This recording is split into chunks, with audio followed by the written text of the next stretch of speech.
நம்ம சேனலை பற்றி இன்னும் தெரியாமல் இருக்கிறவங்க கங்கை ஹெர்பல் கிச்சனை சர்ச் பண்ணிட்டு like, share, comment and subscribe பண்ணிக்கோங்க. மறக்காம பெல் ஐகானை ப்ரெஸ் பண்ணிக்கோங்க so that you get notified. Hi viewers, வணக்கம். Welcome to Gangai herbal kitchen. இன்றைக்கி என்ன சமையல் அப்படின்னு பார்த்தீங்கன்னா, பீர்க்கங்காய் துவட்டல், நெல்லிக்காய் ரசம்.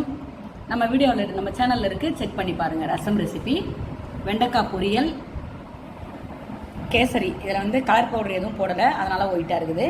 ரவா கேசரி, புழுங்கல் அரிசி சாதம் வடித்தது, பாலக்கீரை கடையல். இதாங்க இன்றைக்கி சாப்பாடு. இன்றைக்கி வந்து நீர் மோர் வைக்கல. ஏன்னு கேட்டிங்கன்னா, அந்த நெல்லிக்காய் ரசம் இருக்க அதையே சாப்பிட்டுக்கலாம் அப்படின்றதுனால மோரை இன்றைக்கி ஸ்கிப் பண்ணிட்டேன். சாயந்தரமாக 4 மணிக்காக சாப்பிட்டுக்கலாம் அப்படின்னு சொல்லிட்டு இதாங்க சமையல். அதை ட்ரை பண்ணி பாருங்கள். நம்ம சேனல் பார்க்குறவங்க எல்லாருமே சிம்பிளாக இருந்தாலும் ஹெல்த்தியாக இருக்கும். சுகர் இருக்குது, பிபி இருக்குது, வெயிட் லாஸ் பண்ண போகிறோம் அப்படின்றவங்க எல்லாருமே காய் நிறைய எடுத்துக்கோங்க, கீரை நிறைய எடுத்துக்கோங்க. இந்த சீதோஷ்ண நிலையில் எது விலை கம்மியாக இருக்கோ அந்த காய்கறிகளை எடுத்துக்கோங்க. காய்கறி, கீரை. ஆனால் கீரை வந்து நிறைய பேர் சொல்கிறாங்க, வாரத்தில் ஒரு நாள் தான் எங்கள் வீட்டில் கீரை அப்படின்னு. அப்படி பண்ணாதீங்க. வாரத்தில் இப்போ வெயில் ஆரம்பிச்சிச்சு பாருங்கள், வாரத்தில் 3 நாள் 4 நாள் கண்டிப்பாக கீரை சாப்பிட்லாம். அது பொரியல் ஒரு கீரை வைக்கிறீங்கன்னு வச்சுக்கோங்களேன், கூட ஒரு காய் பண்ணிக்கோங்க. அந்த மாதிரி பார்த்துக்கோங்க. வறுக்கிறது, பொரிக்கிறது, எண்ணெய் பலகாரம் அதெல்லாம் அவாய்ட் பண்ணுங்க, வெயில் அதிகமாக இருக்கிறதுனால. வெதுவெதுப்பான தண்ணியே குடிங்க. நீர் மோர் எடுத்துக்கோங்க.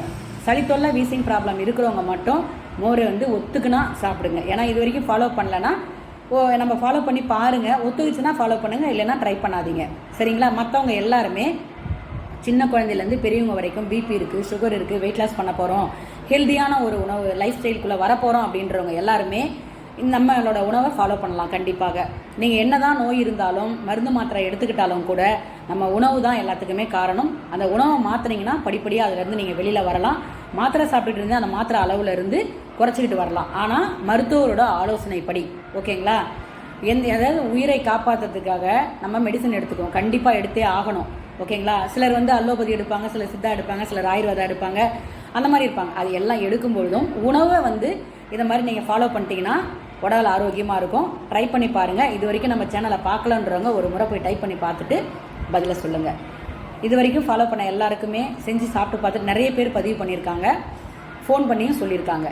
ஃபாலோ பண்ணி பாருங்கள். உங்களுக்கு எப்படி இருந்ததுன்றதை நம்மளுக்கு என்னோடய பதிவில் பதிவிடுங்க. இது வரைக்கும் சப்போர்ட் பண்ண அனைவருக்குமே மிகப்பெரிய நன்றிகள்.